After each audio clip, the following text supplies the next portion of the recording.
Hello friends, आप सभी का मैं स्वागत करती हूँ home science classes with Mohini ma'am में। कल आप लोगों ने बहुत बड़ी वाली मिस्टेक की थी, वो ये थी कि कल आप लोगों ने क्लास को प्रॉपर नहीं देखा। हो सकता है कुछ बच्चों ने देखी हो जो कमेंट करेंगे मैम हमने देखी है, लेकिन ज़्यादातर बच्चों ने नहीं देखी। और उसमें मिस्टेक पता क्या थी? क्योंकि मिस्टेक सिर्फ इतनी थी कि स्टार्टिंग के टेक्सटाइल के कुछ क्वेश्चन जो मैं पहले करा चुकी थी उनको इंक्लूड कर लिया, जो शायद अभी मैंने 8-10 दिन पहले कराए थे। तो आप लोगों को शायद याद था, आप लोगों ने सोचा अरे मैम वही करा रही हूँ और हट गए वहाँ से। ठीक है, तो मैं बता देती हूँ, बाद में क्वेश्चन और अच्छे थे, हाँ वो मैंने थोड़े से डाल लिए थे ऐसे ही। ठीक है, तो क्योंकि रिवीजन भी ज़रूरी है। और लास्ट के क्वेश्चन आपने छोड़ दिए, मैनेजमेंट के, प्रशासन शिक्षा के इतने बेहतरीन प्रश्न थे, आपने अपना नुकसान किया, कोई बात नहीं। आज की क्लास कहूँगी मैं, हो सके तो देख लीजिएगा, आपका फ़ायदा ही होगा, कोई इसमें नुकसान नहीं होगा, पेपर बिल्कुल सिर पर है। ठीक है, तो क्वेश्चन नहीं 50 क्वेश्चन हमने कल कर लिए थे, ये थी 125 की सीरीज़, और जिसमें आज हम कोशिश करेंगे पूरी सीरीज़ को कंप्लीट कर लें। तो कल और आज की क्लास को देखकर बताना टोटल आपने कितने क्वेश्चन सॉल्व किए। ठीक है, सबसे बड़ी चीज़, अगर आप नए आए हों तो चैनल को शेयर कर दीजिएगा मित्रों को, और नए हों खुद भी सब्सक्राइब करिएगा और लाइक अवश्य करिएगा।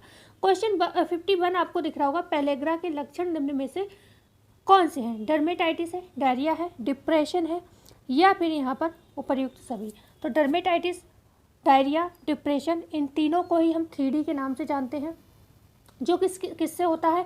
पेलेग्रा की वजह से होता है।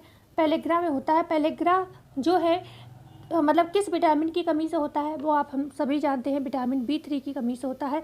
और इसी में विटामिन B3 में दो समस्याएं देखी जाती हैं, एक होती है 3D, ठीक है, एक 3D, ओके, और दूसरी होती है 4DS। ठीक है, 4DS, अगर 4DS है तो उसमें एक और यहाँ पर शामिल कर लिया जाता है, उसे हम कहेंगे डेथ या मृत्यु। ठीक है, तो यहाँ पर 3D पूछा, मतलब 3D रोग ही पूछे गए हैं। तो यहाँ पर ये पूछा गया है कि पेलेग्रा के लक्षण में निम्न में कौन कौन शामिल है? तो यहाँ पर डी ऑप्शन सही हो जाएगा, डर्मेटाइटिस, डायरिया, डिप्रेशन। अच्छा, जो पेलेग्रा की अगर हम बात करें तो ये किस भाषा का शब्द है? ये इटैलिक भाषा का शब्द है, इंपॉर्टेंट पॉइंट है, पकड़ लीजिएगा। ठीक है, इटैलिक भाषा का जो है ये शब्द, इटैलिक भाषा का शब्द है, ठीक है ना, पेलेग्रा। और जो ये दो शब्दों से मिलकर बना है, एक है पेल, ठीक है, पहली, और दूसरा क्या है? एग्रा। ठीक है, एग्रा। तो ये दो शब्दों से मिलकर बना है, एक सेकेंड इरेज कर दूँ तो थोड़ा सही हो जाएगा। ठीक है ना, तो ये पहली और एग्रा का मतलब क्या है, इसकी हम थोड़ी सी चर्चा करेंगे। ठीक है, पहली और एग्रा दो शब्दों से मिलकर बना है, इटैलिक भाषा का शब्द है, इतना आपको ध्यान रखना होगा। पेल का मतलब होता है रफ स्किन, ठीक है, रफ स्किन, ओके। तो डर्मेटाइटिस क्या होता है? स्किन, त्वचा संबंधी रोग ही तो होता है।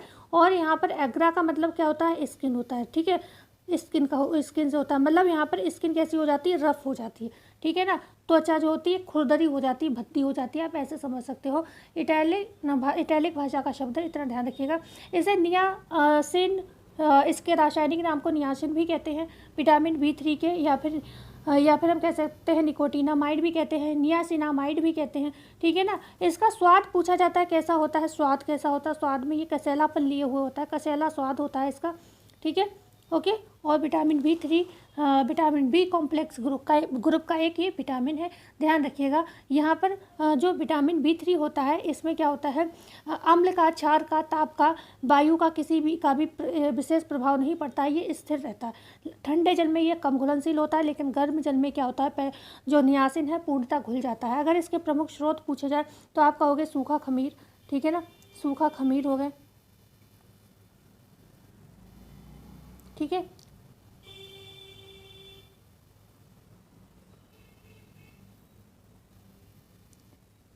ओके, थोड़ा अपने आप ही, ओके, कुछ वो स्क्रीनशॉट अपने आप से हो गया, पता ही नहीं चला क्या हुआ। ठीक है ना, तो यहाँ पर जो सूखा खमीर हो गया, यकृत हो गया, मूंगफली, चावल की भूसी, ये सब चीज़ें क्या होते हैं? प्राप्ति के सर्वाधिक स्रोत माने जाते हैं। ठीक है ना, अगर हम कहते हैं 60 mg ट्रिप्टोफैन खाया है आपने, ठीक है, 60 mg ट्रिप्टोफैन खाया है, ट्रिप्टोफैन, ठीक है, तो आपको कितने ग्राम जो है नियासिन मिलता है? ट्रिप्टोफैन खाया है, ठीक है, तो कितना नियासिन मिलता है? तो 1 ग्राम जो है नियासिन आपको प्राप्त होता है। ठीक है, 1 ग्राम नियासिन 60 मिलीग्राम ट्रिप्टोफैन खाने पर प्राप्त होता है। ओके, कोई इशू है, कोई समस्या और बता दीजिएगा, थोड़ा पता नहीं सांस सी आज फूल रही है। ठीक है, कोई नहीं। क्वेश्चन है 52, बर्नेक्स एंसोफेलोपैथी किस विटामिन की कमी से होता है? थायमीन, राइबोफ्लेविन, नियासिन या फिर विटामिन सी। थायमिन दिया है, राइबोफ्लेविन दिया है, नियासिन दिया है, विटामिन सी दिया है। तो यहाँ पर हम बात करेंगे, इसका जो राइट आंसर होगा वो होगा विटामिन ए। जो वर्निस एंसोफेलोपैथी मिले या फिर वर्निक्स कार्पसा सिंड्रोम मिले, ठीक है, कॉक्स सिंड्रोम, ठीक है, कॉक्स सिंड्रोम में लिखा मिले कहीं, ठीक है। तो ये दोनों मतलब एक ही है, सभी किससे होते हैं, विटामिन B1 थायमिन की कमी से ये होते हैं, ठीक है ना। अच्छा, इसका नाम ये क्यों दिया गया वर्निक्स काप्सा सिंड्रोम, क्योंकि ये वर्निक महोदय ने ही खोजा था। वर्निक नाम था जिन्होंने ये खोजा था, वर्निक महोदय ने खोजा था। ये एक चिकित्सक थे, 1981 में खोज की गई थी, ये भी याद रखिएगा, पूछा जा सकता है, ठीक है ना। इसमें ये मुख्यतः किन लोगों को होता है, जो मदिरा पान करते हैं, ठीक है, मदिरा पान करने वाले लोगों को खासतौर से ये जो है रोग वर्निक्स काप्सा सिंड्रोम देखा जाता है। विटामिन B1 की कमी से होता है। B1 का रासायनिक नाम क्या है, थायमीन, इसीलिए थायमीन की कमी से ये रोग होता है। जो ये थायमीन है, इसको टाकाकी नामक एक वैज्ञानिक थे, टाकाकी नामक वैज्ञानिक कौन थे, टाकाकी नाम के एक वैज्ञानिक थे, इन्होंने पहचाना था। और थायमीन की खोज ही जब इस रोग का उपचार कर रहे थे, बेरी रोग का, तभी थायमीन के विषय में पता चला कि ये जो रोग होता है थायमीन की वजह से होता है। तो इसकी खोज भी बेरी रोग के उपचार के को ढूंढते समय हुई थी, ठीक है। आगे हम बात करते हैं क्वेश्चन नंबर 53। ड्यूडेनिम से कैल्शियम की अवशोषण का प्रसार किसके द्वारा होता है। ड्यूडेनिम से कैल्शियम के अवशोषण का प्रसार किसके द्वारा होता है। चाहे कैल्शियम हो, चाहे कैल्शियम के बाद अगर कैल्शियम के अवशोषण से संबंधित आपको विटामिन डी मिले, आपको फॉस्फोरस मिले, आपको मैग्नीशियम मिले, आंख बंद करके आंसर लगा देना। तो यहाँ पर क्या आपको विटामिन B1 दिखा, ये तो मैंने नाम ही नहीं लिया, विटामिन सी का नाम भी मैंने नहीं लिया, विटामिन के का नाम भी नहीं लिया, लेकिन यहाँ पे आपको कुछ दिखा विटामिन डी, ठीक है ना। तो इसके अवशोषण में, ठीक है, अवशोषण कहाँ हो रहा है, कैल्शियम का ड्यूडेनिम में होता है, ठीक है। तो मतलब यहाँ पर ये भी क्लियर हो गया, ड्यूडेनिम में क्या होता है, कैल्शियम का अवशोषण होता है। तो यहाँ पर जो है विटामिन डी जो है इसके अवशोषण में क्या होगा, सहायक होगा। कैल्शियम की अगर बात करते हैं, हमारे शरीर का जो संपूर्ण खनिज लवण का भाग होता है वो 4% होता है, जिसमें 2% इकलौता का हम कहेंगे क्या होता है, कैल्शियम आपका होता है Ca, और जो 1% होता है वो क्या होता है, फॉस्फोरस होता है, ठीक है ना। ये जो कैल्शियम की मात्रा होता है, सभी जो मिनरल होते हैं आप उनमें सबसे अधिक, सभी खनिज लवणों में सबसे अधिक मात्रा पूछी जाए तो हम कहेंगे कैल्शियम का, की क्योंकि ये 2% भाग जो है हमारे शरीर का बनाता है। 99% जो होता है संपूर्ण कैल्शियम का जो होता है हड्डियों में पाया जाता है, जो अस्थि और दांत होते हैं, खासतौर से अस्थि व दांत में पाया जाता है, ठीक है, वह दांत में। और अगर हम आगे बात करते हैं, शेष 1% जो होता है वो किस में पाया जाता है, हमारे जो अन्य तंतु ऊतक होते हैं, छोटे छोटे हमारे स्मॉल, उनमें ये पाया जाता है। जब बच्चा जन्म लेता है कोई भी, तो आप ध्यान रखिएगा लगभग 27.5 ग्राम जो है कैल्शियम उसके शरीर में होता है। 27.5 ग्राम, बहुत इंपॉर्टेंट प्रश्न है, इसको अंडरलाइन कर लीजिएगा, ठीक है ना। प्रौढ़ व्यक्तियों में अगर पूछा जाए तो लगभग 1200 ग्राम जो होता है कैल्शियम पाया जाता है प्रौढ़ व्यक्तियों में। और वही बात है, जब 1200 ग्राम जो कैल्शियम होगा उसका 99% अस्थियों में होगा और 1% कोमल ऊतकों में होगा, ठीक है, कोमल अंगों में होगा। क्वेश्चन है यहाँ पर 54। खमीरीकरण बढ़ाती है विटामिन ए, प्रोटीन, कैल्शियम पाचनशीलता। तो हम जब भी खमीरीकरण का प्रोसेस करते हैं, कोई भी भोज्य पदार्थ में, जैसे इडली है खमीरीकृत होता है ना, डोसे को भी कहीं ना कहीं, डोसे की जो डोसा हम लोग बनाते हैं ना, उसको भी कहीं ना कहीं हल्का बहुत खमीरीकृत किया ही जाता है। तो डी ऑप्शन, इससे क्या होता है, पाचनशीलता जो है बढ़ जाती है। क्वेश्चन है यहाँ पर 55। गेहूँ कितने प्रतिशत ब्राउन, मतलब गेहूं में कितने प्रतिशत ब्राउन होता है, मतलब उसकी भूसी होती है, 2.5%, 14% या फिर 5% या फिर 14.5%। यहाँ पर राइट आंसर होगा ए ऑप्शन, गेहूं में लगभग 2.5% तक जो होता है भूसी पाया जाता है, ठीक है। भूसी कितना पाया जाता है, 2.5% तक पाया जाता है। हमारे देश में अगर पूछा जाए, क्योंकि गेहूं से बहुत सारे प्रश्न बनते हैं, तो सर्वाधिक प्रयोग इस अनाज का किया जाता है, सार्वभौमिक रूप से इसका उपयोग होता है। और इससे संबंधित एक क्रांति बहुत फेमस है, भूरी क्रांति जो है वो गेहूं से ही संबंधित है, ठीक है। भूरी क्रांति किससे संबंधित है, वो गेहूं से संबंधित है। जो गेहूं में ग्लूटिन का निर्माण होता है, पूछा जाता है कि ग्लूटिन का जो निर्माण है कैसे होता है, तो गेहूं में जो ग्लूटिन होता है वो गिलियोडिन और ग्लूटेनिन, ठीक है, गिलियोडिन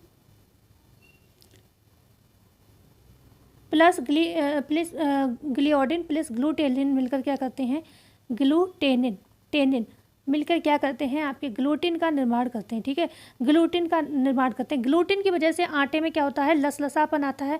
लसलसापन जो होता है किसकी वजह से होता है, ग्लूटिन की वजह से होता है। गेहूं के अंकुर के तेल में पूछा जाता है किसकी प्रचुरता होती है, तो हम कहते हैं विटामिन ई की प्रचुरता होती है। ठीक है, गेहूँ के अंकुर के तेल में। अगर यही जो गेहूँ होता है इसमें कुछ अभाव भी कुछ तत्वों के पाए जाते हैं, क्योंकि यह अपूर्ण के अंतर्गत आता है।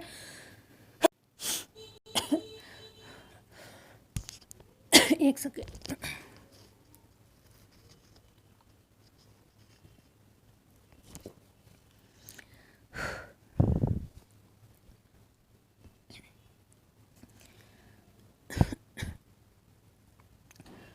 हाँ, तो बात कर रहे थे किसकी, विटामिन ई की, है ना। अंकुर में क्या पाया जाता है, विटामिन ई पाया जाता है गेहूं के अंकुर में। यहीं पर जो प्रोटीन होता है वो 9 से 12% होता है इसमें। और प्रोटीन 9 से 12% तो होता है, लेकिन इसमें हम कुछ चर्चा कर रहे थे अभाव की। अपूर्ण प्रोटीन माना जाता है। इसमें कुछ अमीनो एसिड का अभाव होता है, वो होते हैं आपके लाइसिन। ठीक है, लाइसिन और थ्रियोनिन।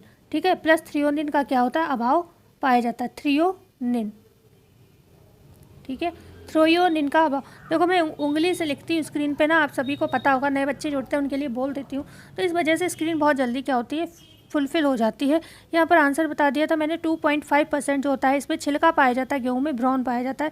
क्वेश्चन है यहाँ पर 56, फल किसके अच्छे स्रोत माने जाते हैं, प्रोटीन के, वसा के, रेशा के, या फिर बायोटिन के। तो हम सभी जानते हैं जो फलों में क्या होता है, रेशा सबसे ज़्यादा जो पाया जाता है। और फलों में फ्रक्टोज शर्करा पाई जाती है, जो कि सबसे ज़्यादा प्रकृति की मीठी शर्करा मानी जाती है, फ्रक्टोज शर्करा पाई जाती है यहाँ पर।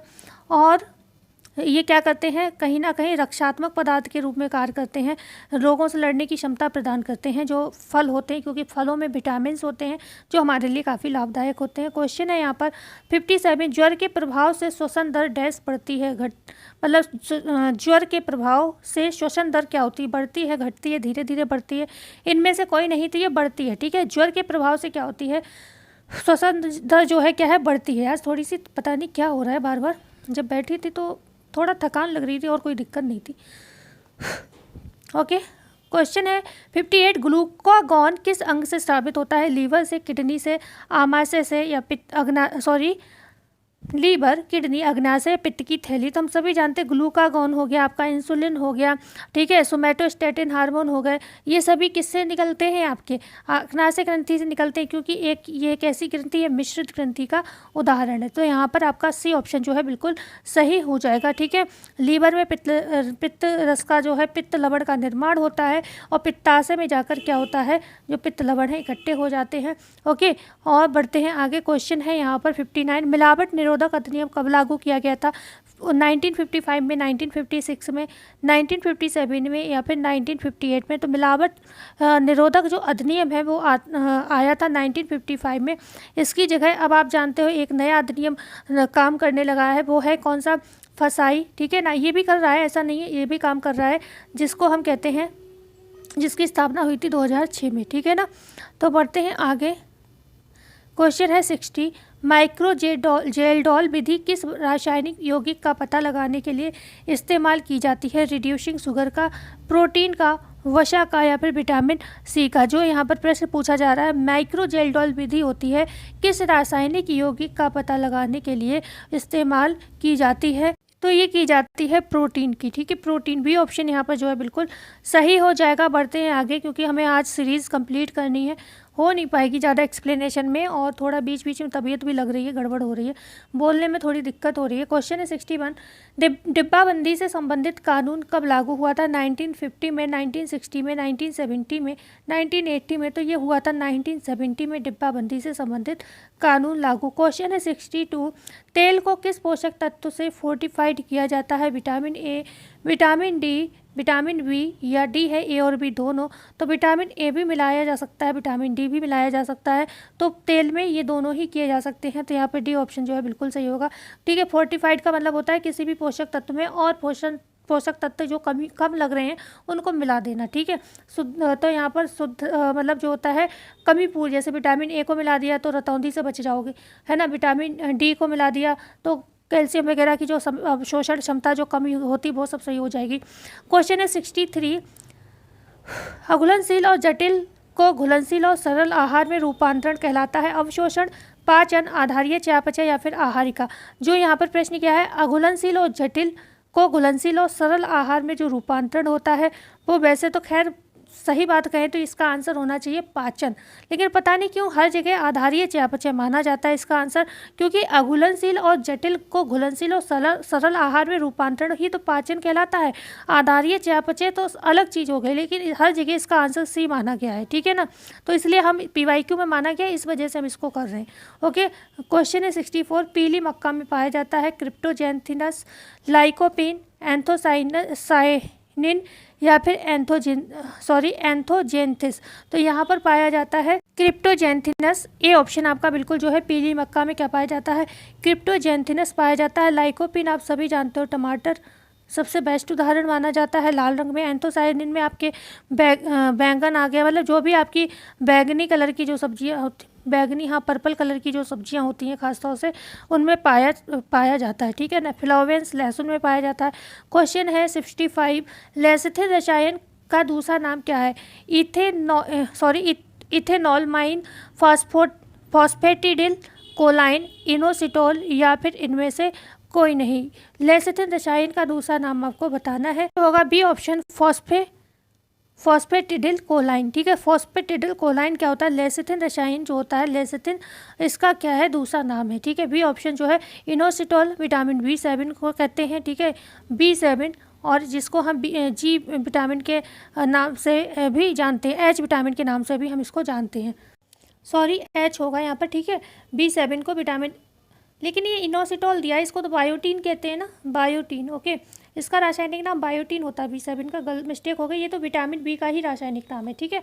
बढ़ते हैं आगे, क्वेश्चन है 60, तो ध्यान रखिएगा, गड़बड़ मत करिएगा यहाँ पर। विटामिन B7 को इनोसिटोल कहते हैं, सॉरी बायोटीन कहते हैं, ठीक है। बार बार ये मैंने एक्चुअली, ये मेरी मिस्टेक नहीं है, मेरे पास एक बुक है उसमें दिया हुआ है इनोसिटोल। मैंने पहले भी इस प्रश्न की चर्चा की, इसलिए मैं आज भी इस पर कंफ्यूज हो जाती हूँ। पता है मुझे, ये डाउट है बुक्स में, लेकिन और क्लियर भी मैंने कर रखा है। कई बच्चों से मैंने इसमें सहयोग मांगा था कि इस क्वेश्चन के 2 आंसर हमें मिल रहे हैं, लेकिन फिर भी मैं होता है ना कन्फ्यूज़न में, ये भूल जाते हैं कि सही कौन सा वाला है, वो वाली चीज़ हो जाती है। इस क्वेश्चन में अक्सर मुझे डाउट हो जाता है। क्वेश्चन 66, कौन सा लवण रक्त का थक्का जमने में सहयोगी होता है। मैग्नीशियम, लौह, potassium, calcium.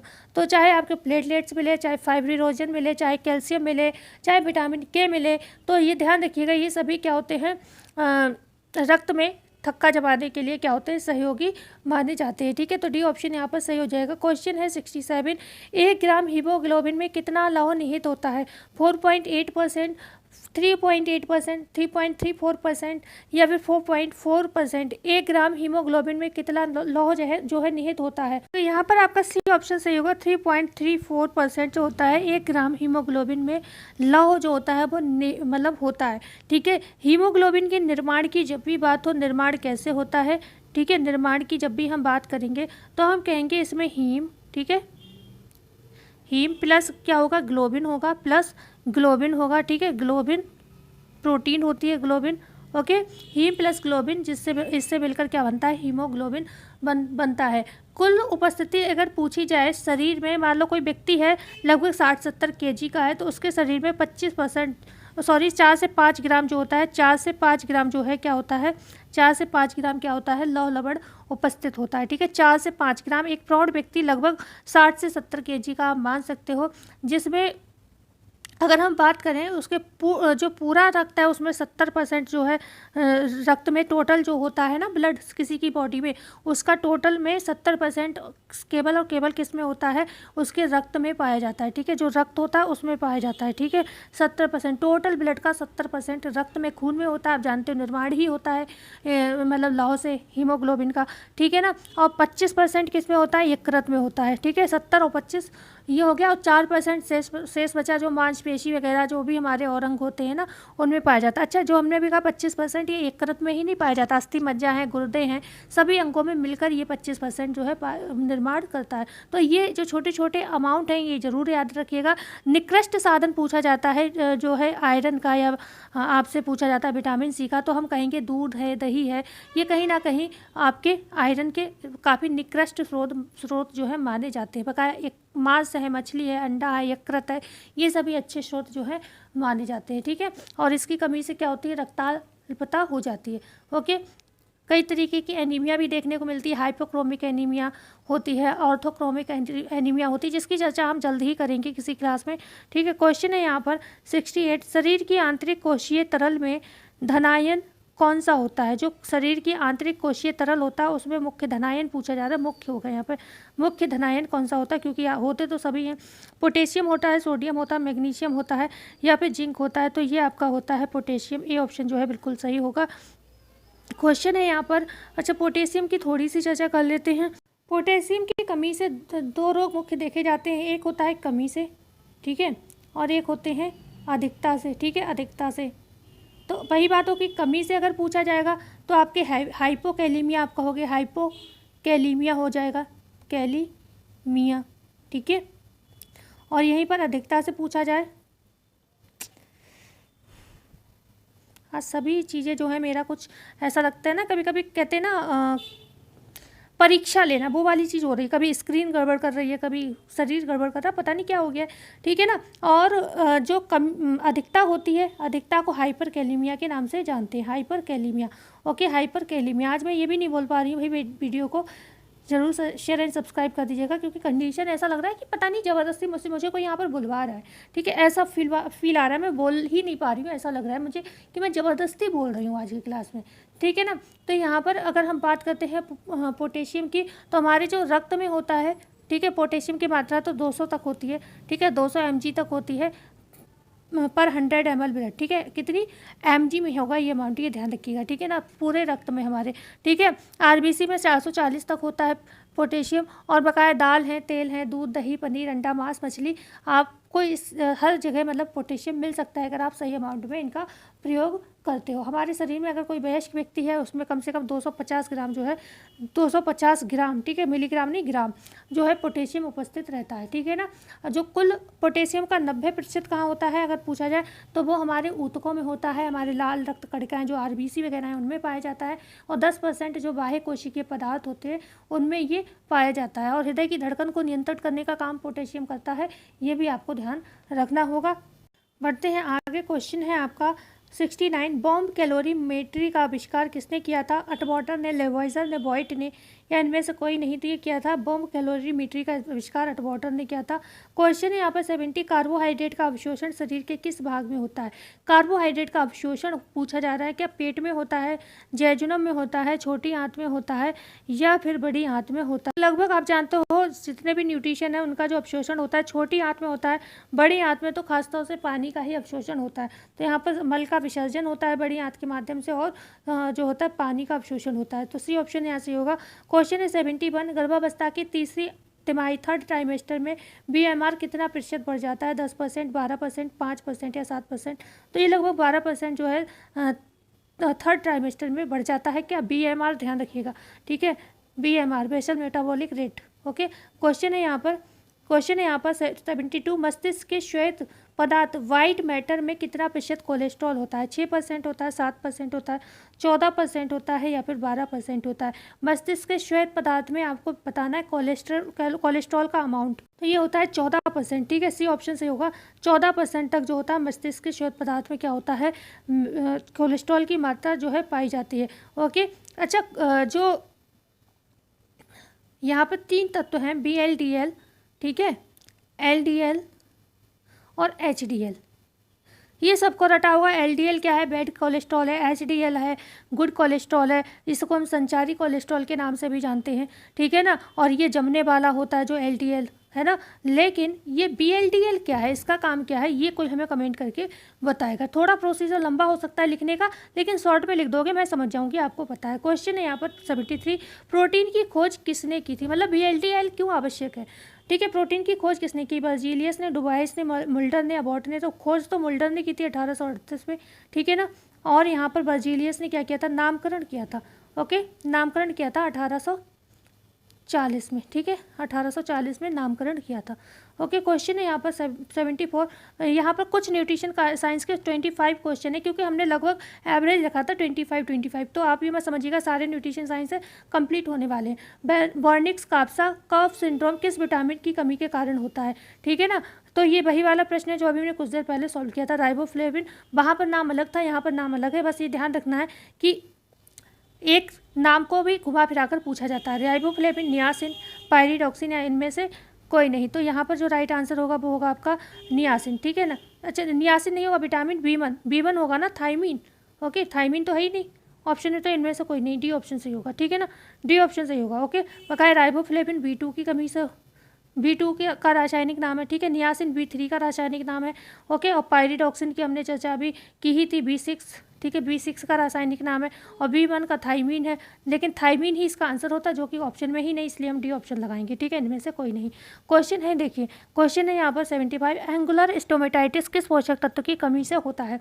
Vitamin C, protein, vitamin B6, vitamin B2। तो एंगुलर स्टोमेटाइटिस हो गया, चिलोसिस हो गया, ये लगभग जो भी रोग होते हैं आपके एक जो नेक में प्रॉब्लम होती है, ठीक है, स्माइल लाइन पर जो प्रॉब्लम होती है, ये सारे ही विटामिन B2 से संबंधित आपकी समस्या है, राइबोफ्लेविन से संबंधित समस्या है। एक प्रश्न और पूछना था आप लोगों से, शरीर में विटामिन B2 की कमी को क्या कहा जाता है, ठीक है, शरीर में विटामिन B2 जो राइबोफ्लेविन है इसकी कमी को क्या कहा जाता है, ठीक है, ये कमेंट करके हमें आप ज़रूर बताएंगे। बकाया अगर हम बात करते हैं जो विटामिन B2 होता है, ये ध्यान रखिएगा, सूर्य की किरणें, ये ऐसे प्रश्न पूछे बहुत जाते हैं, सूर्य की किरणों से, ठीक है, सूर्य किरणें, और हम कहेंगे प्रकाश, ठीक है, प्रकाश से क्या होता है, तुरंत नष्ट हो जाते हैं ये, तो इन्हें इससे बचाकर ही यूज़ किया जाता है, ठीक है ना। बकाया अम्ल है, ताप है, इनके प्रति ये स्थिर रहते हैं, क्षारीय प्रभाव में भी क्या होगा, ये तुरंत ही नष्ट हो जाते हैं। ओके, अगर इनका स्वाद पूछा जाए तो कसैला स्वाद होता है, सॉरी कसैला, ठीक है, कसैला स्वाद होता है इनका, ठीक है, कसैला स्वाद होता है। नारंगी पीले रंग का ये पदार्थ होता है, नारंगी पीले रंग का ये पदार्थ होता है, नारंगी पीले रंग का। ओके, और कैसा होता है, क्रिस्टलीय होता है, ठीक है, क्रिस्टलीय पदार्थ होता है, ये भी ध्यान रखिएगा B2 के विषय में। ओके, बढ़े आगे। क्वेश्चन है यहाँ पर 76, रेखाओं, आकार, आकृति, रिक्त स्थान, रंग एवं बनावट को व्यवस्थित, सुंदर एवं कलात्मक रूप प्रदान करना ही कहलाता है, प्रदान करना ही डिज़ाइन कहलाता है। ये परिभाषा किसकी है, क्रेगबा रच की है, रटकी है, स्टेला सुंदरराज की है, निम्न में से किसी की नहीं। तो यहाँ पर जो ये परिभाषा है स्टेला सुंदरराज की, अगर मुझे मौका मिल गया तो आज ये वीडियो मुझे एडिट करनी पड़ेगी, क्योंकि मेरी आवाज़ बहुत स्लो आ रही है, ठीक है, और स्लो आवाज़ आप लोग देखोगे नहीं, इसलिए मुझे वीडियो एडिट करने में भी आज थोड़ा समय देना पड़ेगा, ठीक है। तो यहाँ पर C ऑप्शन सही होगा, रेखाओं, आकार, आकृति, रिक्त स्थान, रंग एवं बनावट को व्यवस्थित, सुंदर एवं कलात्मक रूप प्रदान करना ही डिज़ाइन कहलाता है। ये परिभाषा जो है स्टेला सुंदरराज की है। ओके, क्वेश्चन है यहाँ पर 77, डिज़ाइन प्रमुख रूप से कितने प्रकार की होती है, 2 प्रकार की होती है, 3 प्रकार की होती है, 4 प्रकार की है, 5 प्रकार की। तो मुख्यतः तो 2 ही डिज़ाइन होती है, एक आपकी संरचनात्मक डिज़ाइन होती है, और एक उसके ऊपर जो की जाने वाली डिज़ाइन होती है वो सजावटी डिज़ाइन, ठीक है। तो 2 ही तरीके की डिज़ाइनें होती हैं। क्वेश्चन है, उसके अलावा भी होती हैं, वो अलग हैं, लेकिन मुख्य 2 ही होती हैं। क्वेश्चन है 78, विभिन्न रेखाओं की मदद से जब डिज़ाइन बनाया जाता है तो कहलाता है प्राकृतिक डिज़ाइन, ज्यामितीय डिज़ाइन, सजावटी, सौंदर्यात्मक डिज़ाइन, या फिर उपर्युक्त सभी। तो विभिन्न रेखाओं की मदद से डिज़ाइन बन रहा है तो फिर कहेंगे हम ज्यामितीय डिज़ाइन। बी ऑप्शन यहाँ पर ज़्यादा सही होगा, क्योंकि रेखाओं को जोड़ जोड़कर हम ज्यामितीय डिज़ाइन जो है बनाते हैं। जैसे पंजाब की फुलकारी में आपने देखा होगा क्या होता है, ज्यामितीय डिज़ाइन होती है। डॉबी करघा पे आपने देखा होगा ज्यामितीय डिज़ाइन होती है, ठीक है, इस तरीके से, ठीक है, ये रेखाएँ खींच खींच कर जो डिज़ाइन बनती है उसे ज्यामितीय डिज़ाइन कहते हैं। क्वेश्चन है यहाँ पर 79, निम्नलिखित में से वह डिज़ाइन का प्रकार जिसे बनाने के लिए कलाकार किसी प्रकार की विचार विमर्श से बंधा नहीं है, सूक्ष्म डिज़ाइन, बारीक डिज़ाइन, रचनात्मक डिज़ाइन, या फिर निम्न में से कोई नहीं। तो सूक्ष्म डिज़ाइन एक ऐसी डिज़ाइन होती है जिसे बनाने के लिए जो कलाकार होता है किसी प्रकार के विचार विमर्श से बंधा नहीं है, अपनी मर्जी है वैसी डिज़ाइन को बना सकता है। ठीक है, ए ऑप्शन सूक्ष्म, क्योंकि ये भी डिज़ाइन का प्रकार है, लेकिन मुख्य पूछे जाए तो आप दो ही कहोगे, सजावटी डिज़ाइन और संरचनात्मक डिज़ाइन। क्वेश्चन है 80, संरचनात्मक डिज़ाइन के ऊपर ही सजावटी डिज़ाइन को बनाया जाता है। ये भी महत्वपूर्ण है, याद रखिएगा। विभिन्न रेखाओं, आकारों, आकृतियों, रंगों एवं बनावट का प्रयोग कर जो डिज़ाइन बनाए जाते हैं कहलाते हैं रचनात्मक डिज़ाइन। सूक्ष्म डिज़ाइन, ज्यामितीय डिज़ाइन, उपर्युक्त सभी। प्रश्न को ध्यान से पढ़िएगा। विभिन्न रेखाओं, आकारों, आकृतियों, रंगों एवं बनावट, सब कुछ इसमें खाली रेखा की बात नहीं हो रही, आकार, आकृति, रंग, बनावट सबकी बात हो रही। खाली रेखा की बात होगी तो आप कहोगे ज्यामितीय डिज़ाइन, लेकिन खाली रेखा की बात नहीं है। सूक्ष्म डिज़ाइन में तो आप फ्री माइंड हो, आपका मन है वैसे बनाओ, इसमें तो कोई बाउंडेशन है ही नहीं कि आपको कैसे आकार बनाना है, कैसा क्या करना। तो ये हो जाएगी आपकी रचनात्मक डिज़ाइन, ए ऑप्शन सही हो जाएगा। ठीक है, क्वेश्चन है यहाँ पर 81, सजावटी डिज़ाइन का आधार तत्व होता है संरचनात्मक डिज़ाइन। रचनात्मक डिज़ाइन ए और बी दोनों या फिर इनमें से कोई नहीं। तो सजावटी डिज़ाइन का आधार तत्व यहाँ पर संरचनात्मक या फिर रचनात्मक, आप कुछ भी कह सकते हो। सी ऑप्शन जो सही हो, मतलब यहाँ पर सही हो जाएगा। क्वेश्चन है यहाँ पर 82, गृह सज्जा में प्रयोग होने वाली मुख्य डिज़ाइन है रचनात्मक व सजावटी डिज़ाइन, सूक्ष्म व ज्यामितीय डिज़ाइन, रचनात्मक व सौंदर्यात्मक डिज़ाइन या फिर उपर्युक्त सभी। गृह सज्जा में प्रयोग होने वाली मुख्य डिज़ाइन यहाँ पर कौन सी है ये बतानी है। रचनात्मक व सजावटी डिज़ाइन है, सूक्ष्म व ज्यामितीय डिज़ाइन है, रचनात्मक व सौंदर्यात्मक डिज़ाइन है या फिर उपर्युक्त सभी है। गृह सज्जा में हम क्या करते हैं, अब सूक्ष्म डिज़ाइन में तो आप क्या हो, बिल्कुल ही मतलब फ्री हो, आपको जैसा मन है वैसा करना है ना, तो वो चीज़ हर जगह तो अच्छी नहीं लगेगी अपने दिमाग से। भाई कुछ लोग अच्छा भी बना सकते हैं, कुछ लोग गंदा भी बना सकते हैं। ज्यामितीय डिज़ाइन में क्या है, रेखाओं का प्रयोग करना है खाली, ठीक है ना, रेखाओं का प्रयोग करके बनाना है। तो गृह सज्जा में प्रयोग होने वाली मुख्य डिज़ाइन वो होगी रचनात्मक व सजावटी। मतलब जब यही गलत हो गया तो ये तो हो ही नहीं सकता, डी ऑप्शन है ना। तो यहाँ पर आपका सबसे बढ़िया होगा रचनात्मक व सजावटी। ठीक है, ए ऑप्शन जो है सही होगा। क्वेश्चन है यहाँ पर 83, निम्नलिखित में से वह डिज़ाइन जो उपयोगिता की दृष्टि से महत्वपूर्ण परंतु सुंदरता की दृष्टि से गौण मानी जाती है। एक ऐसी डिजाइन जो उपयोगी तो है लेकिन महत्वपूर्ण भी है, पर सुंदरता की दृष्टि से क्या है, गौण है। रचनात्मक डिजाइन, सजावटी डिजाइन, ठीक है ना, सौंदर्यात्मक डिजाइन या फिर उपर्युक्त सभी। तो सौंदर्यात्मक तो सुंदर ही होगी, सजावटी भी सुंदर होगी, क्या होगी, रचनात्मक डिजाइन है। यहाँ पर क्या है, निम्नलिखित में से वह डिजाइन जो उपयोगी तो है, भाई रचना उपयोगी तो है, रचनात्मक डिजाइन उपयोगी तो है, उसी के ऊपर तो आप कढ़ाई वगैरह करते हो, है ना, प्रिंटिंग वगैरह, लेकिन क्या है, सुंदरता अगर आप ये सब नहीं करोगे उसके ऊपर तो ये सुंदर नहीं लगेगी। ठीक है ना, तो इसलिए यहाँ पर ए ऑप्शन सही है। भाई सुंदर लगाने के लिए आपको उस पर सजावट करनी होगी, सौंदर्यता प्रदान करनी होगी, तो ये यहाँ पर ए ऑप्शन जो है बिल्कुल सही हो जाएगा। ठीक है, बढ़ते हैं आगे। क्वेश्चन है 84, वे डिज़ाइन जो आकार, रूप, रंग एवं बनावट के माध्यम से बनाए जाते हैं, चाहे वह खुले स्थान में बनाए गए हों अथवा कागज़ पर बनाए गए हों, रचनात्मक डिज़ाइन कहलाते हैं। ये परिभाषा किसकी है, क्रेग वारस की है, गोल्ड स्टीन की है, स्टेला सुंदरराज की है, रट की है। तो ये परिभाषा गोल्ड स्टीन की है। वे डिज़ाइन जो आकार, हाँ गोल्ड स्टीन की परिभाषा है ये, ओके।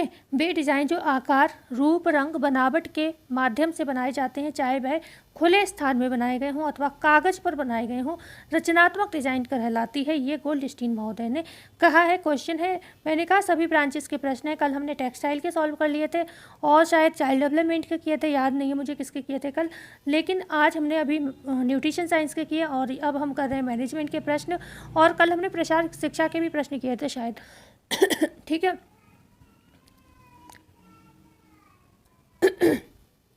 एक बार इस क्वेश्चन को और देखिएगा। उपयोगिता की दृष्टि से इस डिज़ाइन का महत्वपूर्ण स्थान है। हम बात करेंगे रचनात्मक डिज़ाइन का, सजावटी डिज़ाइन का, सूक्ष्म डिज़ाइन का, ज्यामितीय डिज़ाइन का।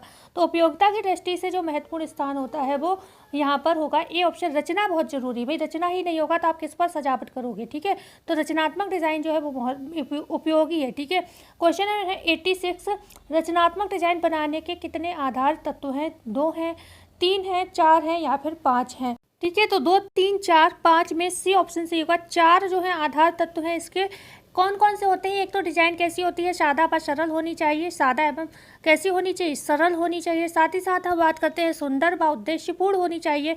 ठीक है, सुंदर व उद्देश्यपूर्ण होनी चाहिए, उद्देश्यपूर्ण, ठीक है, उद्देश्यपूर्ण होनी चाहिए। तीसरे की अगर हम बात करें यहाँ पर उचित अनुपात में डिज़ाइन होनी चाहिए, अनुपात उचित होना चाहिए। ठीक है, और चौथा जो आधारभूत तत्व होता है वो ये ध्यान रखना आवश्यक है कि किस धातु अधातु से बनाई जा रही है, ये ध्यान रखना आवश्यक है। और कहीं कहीं अलग अलग दिए हैं, कहीं सादा सरल बताई गई है, कहीं कहीं धातु और धातु की जगह जो चौथा पॉइंट बताया कहीं कहीं पे ये दिया है कि डिजाइन उपयोगी होनी चाहिए, तो वो ज़्यादा अच्छा है कि डिजाइन जो है उपयोगी होनी चाहिए, मतलब किस धातु से बनाई जा रही है, किस मतलब कोई धातु के अलावा कोई तत्व प्रयोग किया जा रहा है, तो मतलब इस सब चीज़ों का यहाँ पर ध्यान रखना चाहिए।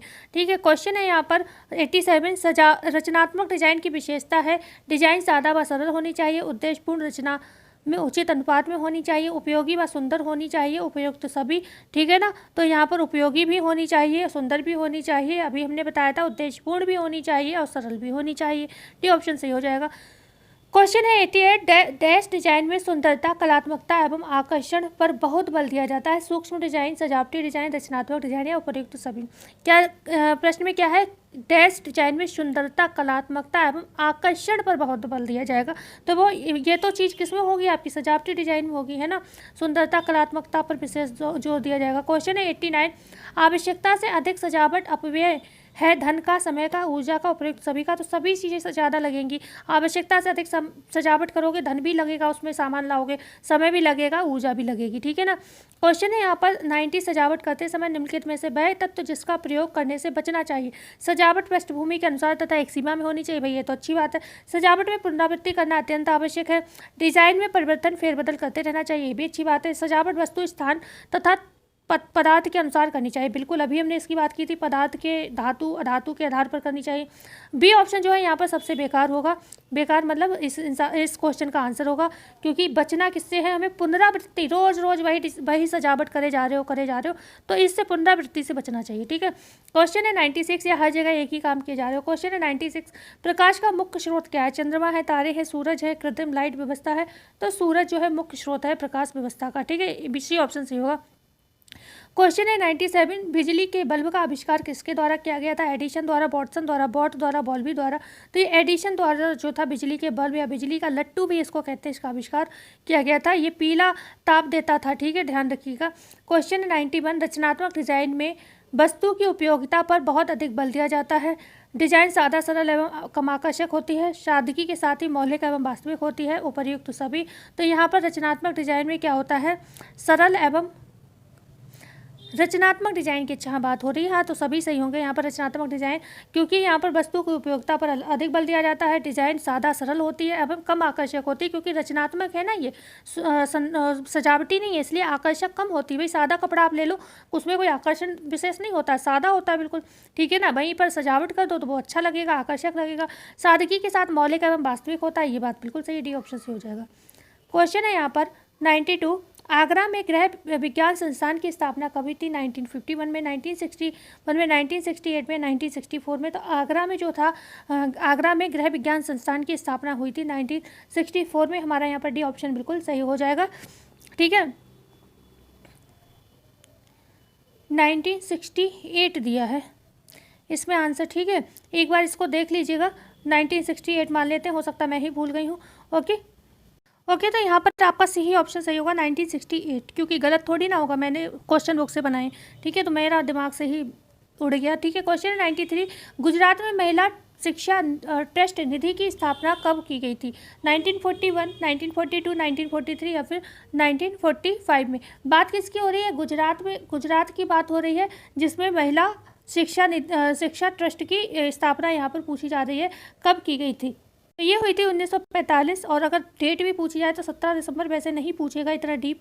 ठीक है ना, 17 दिसंबर को हुई थी। ओके, तो 17 दिसंबर 1945 में जो था, इसकी स्थापना हुई गुजरात में महिला शिक्षा निधि की। और यहीं पर अगर हम बात करेंगे तो 1958 की का भी समय याद रखिएगा, जो कि आपका प्रश्न ये कई बार पूछा गया है कि 3 जुलाई 1958, मतलब जुलाई तो नहीं पूछा गया, मतलब ये पूछा गया 1958 में, मतलब प्रश्न ये पूछा गया कि जो आपका महाराणा सयाजी राव विश्वविद्यालय बड़ौदा, ठीक है ना, उसमें मतलब गृह विज्ञान संकाय की स्थापना कब हुई। बड़ौदा से संबंधित प्रश्न आपने पढ़ा होगा PYQ में, तो वो 1958 में हुई थी। ठीक है ना, 1958 में हुई थी। यहाँ पर जो श्रीमती हंसाबेन मेहता थी, श्रीमती हंसाबेन मेहता जो वहाँ की कुलपति थी, ठीक है ना, कहाँ की? महाराणा सयाजीराव विश्वविद्यालय बड़ौदा की। कौन थी? कुलपति थी। और कुछ और भी शिक्षा शास्त्री थे, उनके सहयोग से ही गृह विज्ञान संकाय की स्थापना हुई थी, मतलब इस विश्वविद्यालय में। कौन सा विश्वविद्यालय? महाराणा सयाजीराव विश्वविद्यालय बड़ौदा। बड़ौदा, ये वाला प्रश्न याद रखना, ये कई बार पूछा गया। 1958 में इसकी स्थापना हुई थी। ओके, क्वेश्चन है यहाँ पर 94, निम्नलिखित में से किस अखिल भारतीय अधिवेशन में महिला शिक्षा निधि की स्थापना की चर्चा हुई? ठीक है, बात हुई है, चर्चा हुई। निम्नलिखित में से किस अखिल भारतीय अधिवेशन में महिला शिक्षा निधि, अच्छा महिला, अभी हमने बात की थी बड़ौदा में महिला शिक्षा निधि जो 1945 में स्थापना हुई, ठीक है ना, महिला शिक्षा ट्रस्ट निधि था वो। यहाँ पर क्या है? अखिल भारतीय अधिवेशन महिला शिक्षा निधि की स्थापना कब हुई? 1927 में। तो आप जानते हो प्रथम अखिल भारतीय महिला अधिवेशन ही हुआ था 1927 में। कहाँ हुआ था? पूना में। हमने कल भी चर्चा की थी, कुछ प्रश्न कल किए थे सॉल्व, कुछ आज कर रही हूँ। दूसरा अधिवेशन हुआ था दिल्ली में। ओके, इसी का अखिल भारतीय अधिवेशन, कल हमने शायद इसके विषय में भी चर्चा की थी, लेकिन ये प्रश्न अलग है, वो प्रश्न अलग था। ठीक है, तो पूना में पहला अधिवेशन हुआ था और दिल्ली में दूसरा अधिवेशन 1928 में हुआ था। और ये अधिवेशन, जो भी अखिल भारतीय अधिवेशन थे, ये हर साल जनवरी में होते थे, ये ध्यान रखिएगा। ठीक है, जनवरी में ही होते थे। ठीक है, तो ये भी ध्यान रखिएगा। अब बात आ रही है कि इनकी स्थापना कब हुई महिला शिक्षा निधि की, तो ये दूसरे ही अधिवेशन में चर्चा इसकी हुई थी। ठीक है ना, 1938 में हमने आपको कुछ और भी बताया था, याद होगा। कल हमने ये वाला प्रश्न किया था जब हमने सॉल्व किया था ये सारी चीज़ें जो अभी हम बात कर रहे हैं। और ये वाला प्रश्न था कि अखिल भारतीय समिति की स्थापना कब हुई। कल हमने ये प्रश्न किया था, जिसने भी क्लास देखी होगी उसे पता होगा। तो ये हुई थी, जो अखिल भारतीय समिति की स्थापना अगर पूछा जाए तो वो 1930 में हुई थी, अखिल भारतीय समिति की स्थापना, समिति। ओके, तो इतना ध्यान रखिएगा। ओके, बढ़ते हैं आगे। क्वेश्चन है 94, अखिल भारतीय महिला शिक्षा नीति संगठन की अध्यक्षता किसने ली थी? मतलब अखिल भारतीय महिला शिक्षा निधि होगा यहाँ पर, नीति नहीं, वही निधि जो अभी हमने बताया था। तो इसकी अध्यक्षता किसे बनाया गया? अभी हमने बताया 1928 में इसकी शिक्षा नीति की स्थापना की मतलब चर्चा वगैरह हुई थी। तो इसी में इसकी अध्यक्ष बनाया किसे गया था? लेडी इरविन को, श्रीमती रुस्तम जी फरदून जी को, या फिर श्रीमती मुथु लक्ष्मी को, या उपयुक्त सभी को? तो ये अध्यक्ष की बात होगी तो लेडी इरविन बनी थी। अध्यक्षता किसने ली? लेडी इरविन ने ली। और यहाँ पर सचिव कौन बनी थी? तो रुस्तम जी फरदून जी बनी थी। ये अवैतनिक सचिव थी। अवैतनिक मतलब जिन्होंने कोई वेतन इस चीज़ के लिए नहीं लिया। ठीक है, तो ये मतलब हर पद पे क्या होता है? वेतन दिया जाता है, लेकिन ये अवैतनिक सचिव थी। ठीक है, बिना वेतन के काम कर रही थी। क्वेश्चन है 95, माध्यमिक शालाओं में गृह विज्ञान विषय को स्थान देने में अग्रणी राज्य कौन सा था?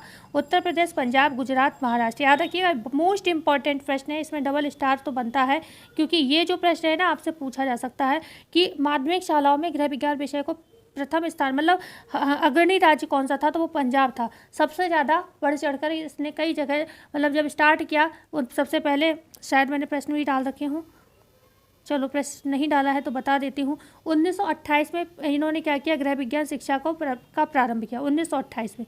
ठीक है, 1928 में इन्होंने क्या किया? गृह विज्ञान शिक्षा का प्रारंभ किया सबसे पहले इन्होंने। ठीक है, याद रखिएगा, पंजाब में 1928 में गृह विज्ञान शिक्षा लड़कियों के लिए इन्होंने प्रारंभ की।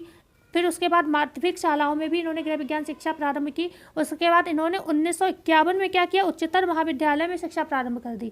ठीक है, लगातार। फिर कपूरथला, पटियाला, आप जानते हो पंजाब में ही लगता है, यहाँ पर भी 1954 में शिक्षा प्रारंभ हो गई। ठीक है, तो लगातार इन्होंने क्या किया? होम साइंस को बढ़ावा दिया। ठीक है, तो यहाँ पर सबसे बेस्ट ऑप्शन है पंजाब। क्वेश्चन है यहाँ पर 96, प्रशिक्षण की अवधि में ग्राम सेवकों को कितने दिन तक गांव में रहना आवश्यक होता है? 80 दिन, 100 दिन, 120 दिन, या फिर 200 दिन? तो लगभग 120 दिन है जो रहना आवश्यक होता है प्रशिक्षण की अवधि में ग्राम सेवकों को गांव में। ठीक है, मैसूर राज्य में स्नातकोत्तर गृह विज्ञान की शिक्षा प्रारंभ हुई 1959 में, 1960 में, 1954 में, या फिर निम्न में से कोई नहीं। मैसूर की बात हो रही है। मैसूर में कब जो है, अच्छा आज के समय में जो मैसूर है ये कर्नाटक के नाम से जाना जाता है, ये ध्यान रखिएगा। ठीक है, कर्नाटक जो है यहाँ पर उपस्थित आज के समय में। ठीक है, तो ये 1959 ए ऑप्शन जो है बिल्कुल सही होगा। 1915 में क्या था? स्नातकोत्तर गृह विज्ञान शिक्षा का प्रारंभ हुआ मैसूर में। कब? 1955 में। और लगभग यहाँ पर 4 गृह विज्ञान महाविद्यालयों की स्थापना 1959 तक हो चुकी थी। अगर ऐसा प्रश्न पूछा जाए कितने महाविद्यालय स्थापित हो चुके थे मैसूर राज्य में, स्नातकोत्तर मतलब महाविद्यालय की बात हो रही है, तो लगभग 4 एक साथ 4 हो चुके थे। 1959 तक 4 स्थापित हो चुके थे। ठीक है, 1954 में अगर हम बात करें तो मध्य प्रदेश में गृह विज्ञान विषय, ठीक है, 1954 में मध्य प्रदेश में जो है गृह विज्ञान विषय स्टार्ट हो गया था। ठीक है, बढ़े आगे। क्वेश्चन है यहाँ पर, स्नातक स्तर पर महाराष्ट्र में गृह विज्ञान विषय का आरंभ कब हुआ? तो अभी मैंने मध्य प्रदेश आपको 1954 बताया, ठीक है। तो 1957, 1967, 1947 या 1937। तो यहाँ पर महाराष्ट्र का आपको बताना है। महाराष्ट्र की अगर हम बात करें तो 1957, ए ऑप्शन सही होगा। महाराष्ट्र में 1957 में स्नातक स्तर पर गृह विज्ञान शुरू हो गया था। क्वेश्चन है यहाँ पर 99, प्रसार शिक्षण विधियों का चयन करते समय निम्न में से किसका ध्यान रखना आवश्यक है? ग्रामीण का शैक्षिक मानसिक स्तर, शिक्षण साधनों की उपलब्धता, यातायात की सुविधा या फिर ये सभी, ठीक है। तो प्रसार शिक्षण विधियों का चयन करते समय निम्न में से किसका ध्यान रखना आवश्यक है?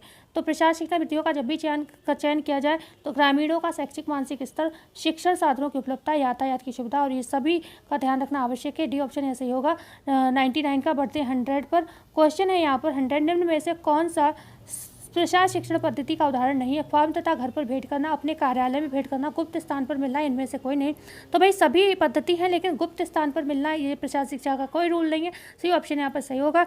आज की क्लास में हम 100 क्वेश्चन ही करेंगे। क्यों? क्योंकि शेष बचे हैं आपके 25 क्वेश्चन किसके? चाइल्ड डेवलपमेंट के, और इसी में मैं 25 और ऐड करूँगी, या फिर ज़्यादा बन के तो ज़्यादा। तो हम क्या करेंगे, कल हम सुपर 50 मैराथन क्लास लेंगे, किसकी? चाइल्ड डेवलपमेंट की, ठीक है। तो कल हमारी चाइल्ड डेवलपमेंट की मैराथन क्लास होगी, जोड़ना ना भूलिएगा। इंपॉर्टेंट प्रश्न रहेंगे क्योंकि चाइल्ड डेवलपमेंट के कमेंट आए हैं आप लोगों के। हमने कल पूछा था किसकी क्लास करनी है, क्योंकि 44 मिनट की क्लास हो गई। अब आपको बता दें, आप लोग ही ये वीडियो आधी नहीं देखोगे, हमें पता है, कुछ ही बच्चे पूरी देखेंगे, ठीक है। तो क्यों ना कल हम एक अच्छी क्लास कर लें, फुल एक्सप्लेनेशन। अब जल्दबाजी में 1 घंटे की लगभग क्लास हो चुकी है, अब हम जल्दबाजी में आपको सिर्फ आंसर लगवा देंगे, उससे कोई फ़ायदा नहीं है। इस समय ज़्यादा से ज़्यादा पढ़ने की कोशिश करनी है हम लोगों को, ठीक है। तो क्लास जैसी भी लगी हो, लाइक शेयर एंड सब्सक्राइब जरूर करिएगा। मिलते हैं कल नई वीडियो में नई जानकारी के साथ। जब तक के लिए धन्यवाद।